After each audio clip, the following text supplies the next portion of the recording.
Assalamualaikum warahmatullahi wabarakatuh. Kaum muslimin rahimakumullah dimanapun Anda berada, alhamdulillah berjumpa kembali dengan kami di media IASS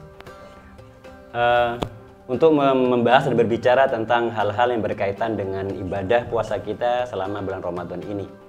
Wabil ikhtisar telah hadir di tengah-tengah kita narasumber yang beliau adalah seorang pakar fikih, Al-Ustaz Syamsul Arifin Abu, di mana beliau akan kami ajak untuk berbincang-bincang dan akan memberikan pencerahan ilmu yang akan kita cerna bersama-sama. Mari kita sapa beliau. Assalamualaikum Ustaz. Waalaikumsalam warahmatullahi wabarakatuh. Alhamdulillah, untuk kesekian kalinya kami dapat berbicara dengan antum untuk membahas hal-hal seputar amaliyah di bulan Ramadan ini. Tentunya untuk menyempurnakan amal ibadah kita di bulan Ramadan, kita perlu menambah wawasan terkait dengan hal-hal yang membatalkan puasa ataupun hal-hal yang kewajibannya. Dan untuk saat ini fokus kami pada hal-hal yang dimakruhkan saat menjalani puasa atau secara umum. Mungkin ada penjelasan dalam hal ini, mungkin untuk kemakruhan-kemakruhan dalam menjalani ibadah puasa. Persilakan Ustaz. Baik, terima kasih Ustaz Irfan. Untuk selanjutnya akan saya sampaikan atau saya jelaskan tentang beberapa kemakruhan yang dilakukan oleh orang yang sedang berpuasa. Sebelum menjawab atau menjelaskan tentang kemakruhan puasa secara khusus, maka perlu saya ingatkan kembali atau saya sampaikan kembali bahwa tentang apa itu perbuatan makruh. Jadi yang dinamakan perbuatan makruh adalah perbuatan yang secara ringkas yang tidak disukai atau tidak disenangi oleh Allah dan Rasulnya. Akan tetapi secara hukum syariat perbuatan ini tidak sampai pada tingkatan mendapatkan dosa ataupun siksa kelak di akhirat nanti.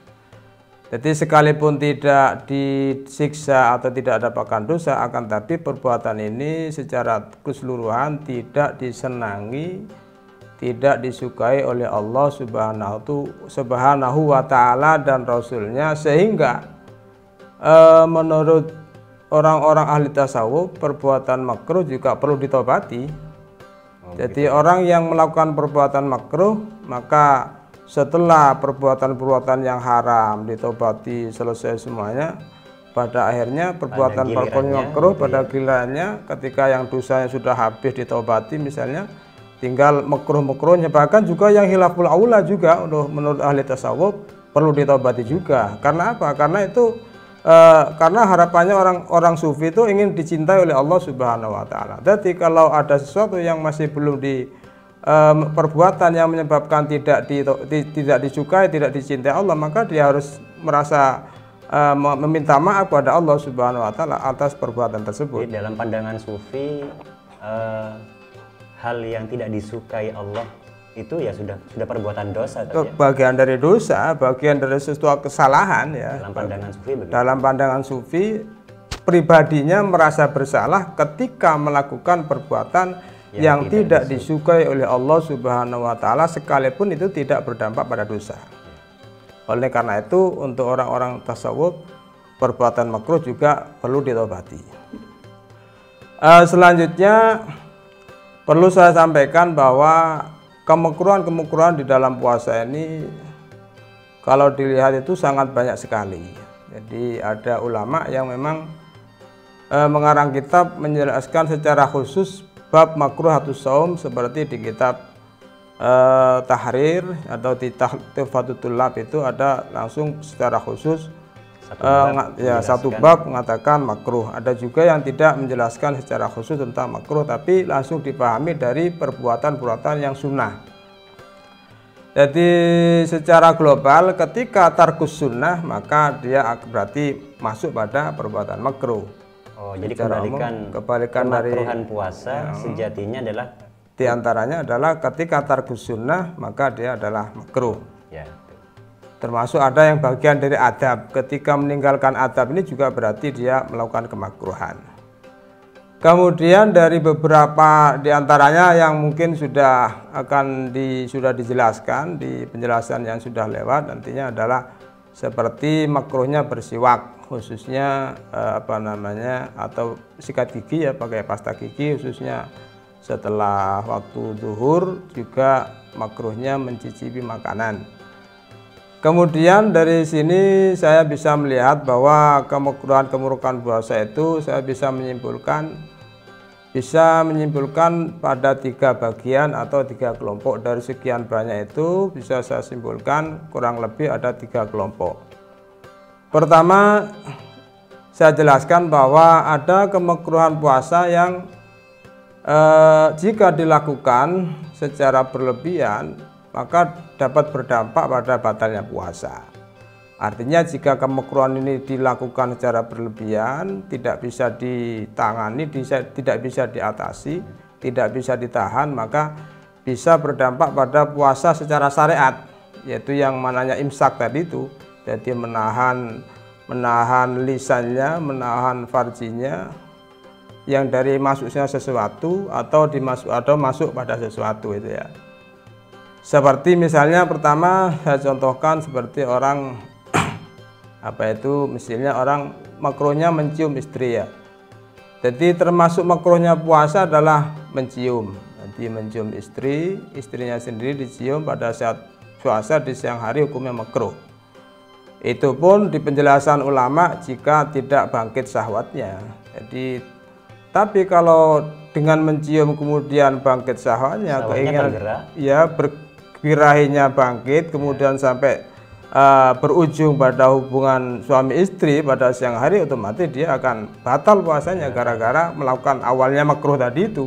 Jadi awalnya makruh berdampak atau berujung pada sampai bisa batal puasa. Bahkan ini sangat fatal sekali kalau dilakukan siang hari. Jadi bukan hanya qadha puasa kalau sampai terjadi, bahkan wajib kafarah juga nantinya. Mungkin bisa juga kalaupun tidak melakukan hubungan intim, tapi kemudian keluar sperma ya, bisa batal juga puasanya. Jadi mencium bukan hanya mencium, sekalipun hanya pegang-pegang saja, jadi tanpa pakai penghalang, jadi kontak langsung antara ketemu kulit tangan istrinya dengan kulit istrinya ya, tangan suami dengan istri misalnya secara langsung, kok kemudian sampai terjadi keluar sperma atau orgasme ya bahasanya ya, maka juga bisa sampai membatalkan puasa. Orgasmenya itu yang membatalkan, sedangkan pendahulunya tadi makruh ya. Jadi awalnya makruh, jadi ujungnya bisa batal puasa gara-gara melakukan kemakruhan. Ini yang saya katakan bahwa ada perbuatan makruh yang jika dilakukan dapat berdampak sampai pada batalnya puasa. Jadi puasa yang dohir, puasa syariat itu ya, secara syariat. Kemudian ada juga perbuatan makruh, jadi yang jika dilakukan dapat mengurangi pahala, bahkan menghapus pahala puasa. Ini kalau di dalam kitab tasawuf sebenarnya termasuk adabus shaum. Jadi dimasuk adabus shaum adalah bukan hanya puasa perutnya, bukan hanya puasa lisannya, tapi puasa semua anggota tubuh dari hal-hal yang tidak baik. Misalnya ada hadis, saya ulangi, bahwa di antara kemakruhan yang ada yang kemakruhan jika dilakukan dapat menghilangkan pahala puasa. Jadi menghilangkan pahala puasa menurut sebagian ulama ya. Hal ini didasarkan pada hadis yang berbunyi khamsun yuftirna shaim. Ada 5 perkara yang dapat membatalkan orang yang sedang berpuasa. Pertama adalah al-ghibah, yaitu menggunjing orang lain. Yang nomor 2 adalah an-namimah, yaitu mengadu domba. Nomor 3 adalah al-kadzib, bicara dusta. Nomor 4 adalah al-qublah, mencium. Nomor 5 adalah al-yamin al-fajirah, yakni sumpah dusta, juga sumpah yang tidak benar. Jadi berdasarkan hadis ini, 5 perkara ini di dalam keterangan lain termasuk dari bagian dari adabus shaim. Jadi mestinya orang yang sedang berpuasa meninggalkan 5 perkara ini, Jadi tidak menggunjing temannya, tidak menggunjing siapapun, tidak sampai suka Ini seperti, mohon maaf saya potong. ya. Seperti berdusta, bukannya hal itu adalah kewajiban untuk ditinggalkan? Ya, baik. Jadi 5 perkara ini hakikatnya adalah min haitsudatuhu ya, hakikatnya 5 perkara ini jika dilakukan adalah haram ya. Akan tetapi ini lebih ditekankan untuk ditinggalkan khususnya pada saat berpuasa. Karena apa? Karena akan berdampak seperti yang disampaikan oleh Imam Al-Mawardi, jika ini dilakukan maka dapat menghilangkan pahala puasanya. Jadi hakikat berpuasa itu memang haram. Lah pada saat bulan puasa ya ta'akkadu tarkuhu katanya sebagian ulama, jadi harus ada tekanan, harus upaya untuk ditinggalkan pada saat puasa. Pada kesimpulannya, ditinjau dari ibadah puasa, 5 pekerjaan tadi itu adalah hal kemakruhan. Hal kemakruhan. Tapi dari sini. pada masing-masing hakikatnya Adalah haram. Adalah keharaman. Haram. Jadi makanya menurut Imam Al-Mawardi, memang hadis ini memang ulama sendiri berbeda pendapat menyikapi hadis ini. Ada mengatakan hadis dhaif. Tapi sekalipun sahih katanya, wa in sahha penjelasannya, sekalipun hadis ini dikatakan sahih, maka yang dimaksudkan adalah bukan batalnya saum, bukan batalnya hakikat puasa, tapi yang batal adalah pahalanya puasa. Jadi dia hanya dapat lapar, dapat haus seharian penuh ya. Sementara dia tidak mendapatkan pahalanya dari puasa, dari pahalanya lapar dan haus tersebut. Itu menurut Imam Al-Mawardi. Gara-gara menggunjing, gosip, ini yang orang berdusta. Sering tidak disadari kadang ini ketika sedang kumpul-kumpul sama tetangga, sama teman ini, kadang hal ini tidak dilakukan tanpa sadar. Terlebih ketika saat berpuasa. Kemudian nomor 3, kemakruhan yang jika dilakukan kalau melihat dari zahir hadis secara tekstual, tekstualnya biasanya ada saja ulama mengatakan mengambil pengambilan hukum itu secara tekstual saja. Dan apakah itu memang ada? Dan kalaupun ada, apakah itu pendapat yang dibenarkan?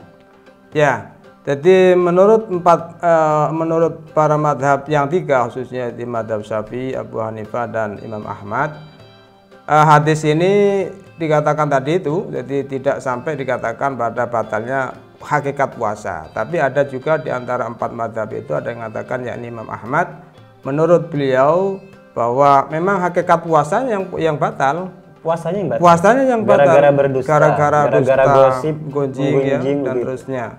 Jadi menurut Imam Ahmad berarti wajib qadha orang kalau melakukan puasa sementara dia kemudian melakukan ghibah, menggunjing temannya dan lain sebagainya, maka dia harus qadha puasanya. Rasanya mengikuti pendapat ini banyak yang qadha. Ya, banyak yang qadha tentunya ini. Karena tidak terasa kadang ini ketika kumpul-kumpul khususnya ngerumpi itu tidak terasa, tiba-tiba ada temannya yang jadikan sasaran rumpian. Ya, jangan-jangan bisa jadi pendapat ini yang justru yang benar, Ustaz ya? Ya, mungkin saja. Mungkin saja ini. Tapi ya kita lihat yang lain, terserah mau ikut yang mana kita. Yang jelas kalau menurut 3 madhab selain Imam Ahmad, yang batal bukan hakikat puasanya. Kalau menurut Imam Mawardi tadi adalah pahala puasa yang batal. Disamakan dengan orang yang melakukan sholat tapi di tempat gosap atau pakai pakaian yang tempat gosap. Jadi dia sholat, jadi gugur kewajiban sholatnya, begitu juga ini gugur kewajiban puasanya, tapi dia tidak mendapat pahalanya puasa. Menurut Imam selain Imam Ahmad ya. Biasa ini para pemirsa semuanya harus berhati-hati tentunya. Jadi menggunjing, gosip ataupun yang lain, berdusta itu harus dijaga betul-betul, kita hindarkan betul-betul. Karena seperti yang disampaikan oleh Ustadz Samsul Arifin tadi, hal ini bisa membatalkan puasa menurut atau versi Imam Ahmad bin Hanbal. Nah, ini ngeri, ekstrim lah. Tapi barangkali bisa jadi pendapat ini juga yang benar, Ustadz ya. Mungkin saja ya. Jadi sama-sama mujtahid ya. Ya, Jadi sama-sama mujtahid, kita tidak pandangan bisa ulama berbeda-beda ya. tidak bisa mentarjih. Masih ada 1, 2, masih ada 3 tadi ya. Ya, baik. Jadi ada lagi yang nomor 3, kemakruhan yang jika dilakukan itu tidak sampai membatalkan puasanya. Yakni adalah tarku takjilil fitri. Jadi Ini tidak membatalkan pahala juga ya. tidak membatalkan pahala puasa, juga tidak membatalkan puasanya. Jadi ada hadis yang menjelaskan bahwa takjilul fitri, segera berbuka ketika sudah masuk waktu maghrib, gampangnya ya. Ketika sudah masuk waktunya berbuka, yakni waktu maghrib, maka sunat segera berbuka puasa. Kalau hukumnya berbuka itu sendiri wajib. Begitu ya. Iya, karena apa? Karena tidak boleh puasa wisol, menyambung puasa itu haram hukumnya ya. Jadi makanya ketika sudah masuk waktu untuk berbuka puasa, maka wajib buka puasanya. Mohon maaf, tidak terkait jam, yang penting berbuka puasa itu sebenarnya wajib. Ya, sebenarnya wajib. Untuk Ketika sudah ya, masuk waktunya buka puasa. Untuk menghindari wisol atau Untuk menyambung puasa. Jadi karena hukumnya haram wisol itu. Ini menyela, Ustaz. Ini penting Iya. rasanya. Dianggap wisol itu seperti apa, Ustaz? Dianggap menyambung. Jadi puasa terus-menerus ya, Ustaz ya? Ya, sampai masuk waktunya puasa berikutnya. Jadi pada misalnya tanggal 1 puasa. Ya. Kemudian dia sampai malam tanggal 2 Ya. sampai waktu subuh, kemudian dia tidak buka puasa. Tidak buka. Ya tidak berarti kunjung dia buka. otomatis dia namanya wisol, menyambung dengan puasa hari Ini kedua. haram. Haram. Gitu Jadi hukum puasanya, hukum iftornya adalah wajib, takjilul fitrinya adalah sunnah. Sunnah. Nah, ketika meninggalkan takjil fitri, maka secara otomatis dia melakukan perbuatan makruh. Jadi bersegera untuk berbuka puasa itu sunnah. Sehingga kebalikannya, kalau kita masih santai-santai tidak berbuka puasa, itulah kemakruhan. Tapi tidak berdampak pada batalnya menghilangkan pahala puasa. Iya, karena memang sudah tidak puasa satu ya. Iya, karena sudah tidak Iya, puasa. Betul. Jadi kesunahan takjil fitri itu kan ada hadis, la yazalun nasu bi khairin ma'ajilul fitro. Jadi semua orang terus berada dalam kebaikan selama dia selalu mendahulukan atau mensegerakan berbuka puasa ketika sudah masuk waktunya. Luar biasa. Mungkin ini beberapa hanya ringkasan saja dari penjelasan kemakruhan berbuka puasa yang bisa saya sampaikan ya. Karena kalau harus disampaikan secara total ya banyak sekali. Waktunya belum cukup juga. Jadi hanya waktu beberapa menit ini saja, insya Allah ilmu yang kita dapatkan bermanfaat dan sebagai tambahan ilmu untuk menyempurnakan dan meningkatkan kualitas amal ibadah kita, terutama menjalani ibadah puasa ini. Demikian sahabat media IAS yang dirahmati Allah. Akhiran, wassalamualaikum warahmatullahi wabarakatuh.